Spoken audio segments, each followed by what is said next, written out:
So this is my second drawing. It's based off of Becky Lynch from WWE. This is something I really wanted to draw, mainly because I just really liked Becky Lynch's run as the Man back in 2018, I believe it was. 2016. That was such a good run. So I decided I just really wanted to draw because it's such an iconic image as well. If you know anything about female wrestling in WWE. I would also like to shout out Chloe Rose. Not that she needs a shout out, she's a much bigger content creator than me. 700,000 probably, I believe it was last time I checked. So there was a course that she made on Skillshare, which I followed, which basically gave me the basic tutorial of how to draw a portrait or a more realistic drawing. One of the first things she taught was the outline, to use vibrant colors on a different layer. You don't actually see the layers and the pencils or the brushes I was using because for some reason they got separated from the image. GIMP is kind of weird. It's not like Photoshop, it's not easy. Also, this is a very dopey face that I've drawn to start off with. But yeah, so GIMP it's not the most difficult thing to use. I would much rather use Photoshop, but also I don't want to pay for Photoshop. So I'm stuck with this. Not that it's bad, it does the job, and that's all that I can really ask for. So, doing the outline, as I probably mentioned in the last video, I do a lot of sketch work. Oh, I've already finished the outline. God, I'm going a lot slower than I thought I would. Well, here I was picking a midtone for her skin color, because in this one was the very first time I tried blending.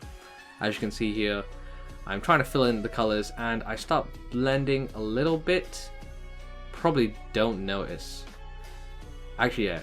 I do the blending slightly, but I don't really focus on everything until I have the right face shape. No, the face shape changes a lot later on. Okay, I'm getting confused about how I did this drawing. But anyway, I digress. So right now I am blending the face. Chloe Rose, of course, taught me how to blend as well. Not that it wasn't a very difficult thing to learn. Just pick a color in between the two different colors and start drawing again. I was also stuck on using the basic, not basic dynamics off brush, because I hadn't figured out how to fix the normal pressure sensitivity brush, because I'd done something. I'd selected like a sawtooth option, which I did not know until about halfway through this project. But anyway, now I was trying to draw the blood, and the blood was very difficult to get right, because it should be a lot more vibrant, a lot more red, like blood should be, but whenever I selected the colors from the reference sheet, it just wouldn't get right. It just didn't match up. So the blood here is a bit dull. I don't know how YouTube is going to be to me drawing blood.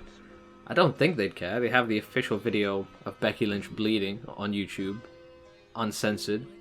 Or is it censored? I know WWE likes to use black and white. So I did actually spend a lot of time working on the face, and also the mouth, changing the size, because I didn't like it how it was. I think it was too small, too misshapen. Same thing with the eyes. I go through the eyes and the mouth changing quite a few times. It was very annoying with this image, because the eyes that Becky Lynch has, because this is a blurry reference image, there's not much color to it. So when you're picking, using, you know, your little tool from GIMP, which lets you pick colors, they were all very similar, very dark, very gray. And so whilst you might see like she has the whites of her eyes on her right eye, there's like basically no color change on her left eye. You can't even see where the pupil really starts and really stops. I had a good guess, but I don't think it was good enough. I also go through a few eye shape changes. mainly because I was just not happy with it. Which is weird because at the very end of the project, when I was like flipping through between my final project and the reference, the eyes were like the most correct thing.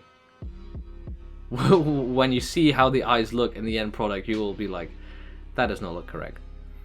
But it was the best I could do. I don't think I could do anything else except from go to a different image and select different eye colors from Becky Lynch. But at that point, it would look different. And I don't really want it to look different. So, yeah. This is where I am at this point in stage. The eyes, of course, they took an age. This is sped up by about 5,500% to get about 13.5 hours down into 15 minutes, 16 minutes-ish. So, when you see me spend like a minute on an eye, that's probably taken me like a full hour. But yeah, I finished the eye, did the eyebrows, and then I was like, okay, I'm done with the face for now. It looks decent. I want to do the other parts of the body, and then I'll come back to the face and fix everything I need to.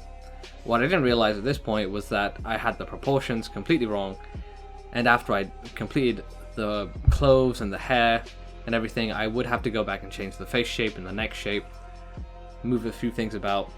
The hair is also a lot fuller in this initial sketch. The shirt is also a bit too big. So, which is fine, it's just the initial sketch. Going back and changing it wasn't hard, it just took me another hour or so. But I believe that is a common theme of me spending a lot of time doing things that probably didn't need to do.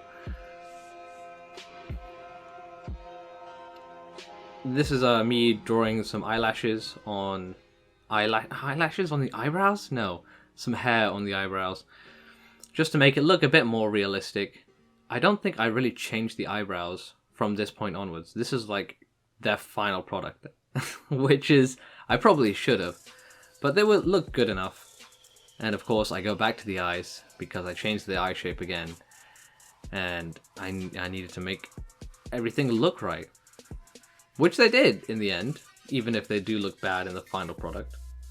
Fixing the nose as well. The nose needs a lot of shading, a lot of blurring together. I did actually get the nose shape wrong. It's a bit more curved in my image compared to the reference. I do fix that later on, but for the time being, that is a noticeable mistake I have. On there I wrote on the wrong layer. I think I'd been drawing on the eye layer when I went and fixed a skin. And now I started to work on the mouth. The mouth was actually kind of fun. I believe Chloe said she didn't like it that much, but I enjoyed working on the mouth. It just made it a bit more vibrant, made it come to life. The colors were a bit tricky though. Speaking of the colors, getting the shading between like the lips and the face was especially difficult. Not because of the drastic change in color, was because the blood was there. As you can see, the blood soaked on Becky Lynch's face, which is drying up. I couldn't find the correct balance early on how I wanted to look like. I did get it eventually, but of course, not at this moment in time. The shadows, especially, were not to proportion. If you look at the shadows on Becky Lynch's actual face compared to the shadows, mine are a lot thicker, a lot larger, and take up more of the face, which was expected because I did draw the face shape too wide. She has a much fuller cheek there if you actually look compared to the reference image, which I do go back and fix, kind of. It looks good enough, in my opinion. I keep saying that word, good enough. I don't want to make it sound bad, like I'm not putting enough effort, but it got to the point where I was like, this is the best I can do at my skill level, and I don't want to spend too much time on one piece. I don't want to be spending 50 hours doing one piece just trying to get everything together. I do spend about 10-12 hours on it, but yeah. So now I'm onto the hair. Of course, gotta pick a mid-tone so I can build up upon it. That was another piece of advice Chloe gave me. Well, gave in the video. And the hair, I actually do love how the hair comes out. Initially, it doesn't come out well because I'm using a lot thicker brush than I should be. Like these hair strands, they're okay. They still give the hair shape and everything, but they're so thick. Like hair doesn't actually look like that. So when I go back and fix it later on, when I cut down the hair size and also give some thinner hair strands, it does look a lot better, a lot closer to the original, as close as digital art can get. That is I've not seen, like, maybe there is somewhere out there, but I've not seen like super realistic digital art. Like there's always some sort of error. Like it's not the same as you can get with pencil drawings. Like when you see some people's pencil drawings, it's outstanding how realistic they look. Although those people have probably been drawing with pencils for decades. So I don't know how long people have been drawing with digital art. Maybe in 10, 15 years time, we'll actually see someone who does as realistic digital art as those pencil drawings. Anyway, now we've moved on to the clothes. The clothes, they were quite nice. I didn't want to draw that SmackDown Live sign. There is no way I'm writing letters. I already struggle with drawing straight lines. There's no way I'm writing straight letters. So I just ignored that. So it is just a solid blue shirt, which it's fine. There is like a large and empty space where it's just kind of like, I feel like there should be something here. Well, I mean, there should be, obviously. The SmackDown Live logo should be there. But it stays empty, and I don't change that. The shading on the shirt is actually quite good. I believe I like the shading on the shirt a bit more than I like the shading on the face. At least at this moment in time. Eventually I'll go back and fix the face, as I'm fixing the arm right now. Becky's arm was the shirt was a bit too large. It covered a bit of her arm. Now I'm fixing the hair because it was way too full. So yeah, this is I finished my drawing at this point, and now I was like, okay, I just need to fix how everything looks, make everything smaller, make it look more like the original, which of course involved more blending, erasing some important parts.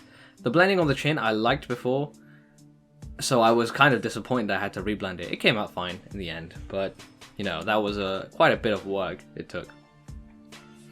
But I believe that the final product, as a result of these small changes that I made, looks a lot better than what it was right now. Especially when I go and change the hair strand length. Shading underneath her chin makes it stand out a bit more, makes everything look a bit more 3D. That's what I like about the shading of the shadows and blending. Blending gives a much better 3D look than I had ever done before. Like on the TGV train I showed the other day, there was not blending there, but I did pick like different colors, and I tried to do different lines just to make it look more 3D, and even then it wasn't amazing. With this blending, it just pops out so much better, so much simpler too. Well, yeah. So now I was just checking to make sure everything was fine. And I was like, okay, I've got most of it to where I want in a good place. I still do edit the face a little bit, but I was like, okay, time to work on the hair. Because the hair is on the outer layer. So the hair kind of just, it overlaps everything. So it's one of those things like, if I draw underneath the hair, nothing's going to happen. But if I draw on the hair, it's going to cover all the face. So I wanted to make sure that was fine before I started doing everything else. I don't know if that's a good strategy or not, but it's a strategy I went with. And these much finer hair strands, they make it look so much better, so much more realistic. Which is good. I wanted it to be realistic. God. I do forget how much time I put into this. Because it felt like forever. I believe this took me 3 weeks. Which is way too long. I don't want to be drawing for 3 weeks just to get a picture done. Although I did spend a lot of time, like at 1 a.m., 2 a.m. drawing this. I believe my future projects will be a lot shorter. And now I'm doing the background. This is just standard background, generic, nothing special. It did work. It worked enough. It was a lot better than the background she had initially. So I'm happy about that. But anyway, yeah, that's the end of that video, or the end of that drawing clip. Here, I'll show you the actual image right now. If you're looking at it, it's quite nice. I should have done some more on the arms. Like, she had more freckles on the arms. But yeah, I think it came out quite nice. The hair, oh my goodness, I love the hair. And the background, and my little watermark, the mediocre artist. So next 2 weeks, I hope I can get a video out every 2 weeks type thing. I'll be drawing probably some hands. Yeah, I need to practice on my hand drawing skills. So for whenever I do an actual proper piece, I don't spend about 3 hours on it as I did in that Uzaki X Sakurai one. But I also want to draw an avatar for this channel. Just because. Just because I've always wanted to draw an avatar. I've drawn OC in the past, and the OC is fine, but it's not like something I could just put on to represent myself. It's more of, hey, I wanted to draw this type of character. I want something that represents me, and I have no idea how to do that. But, you know, that's something we all get to look forward to. Mainly me, because this is my channel. Anyway, I'll see you guys next video.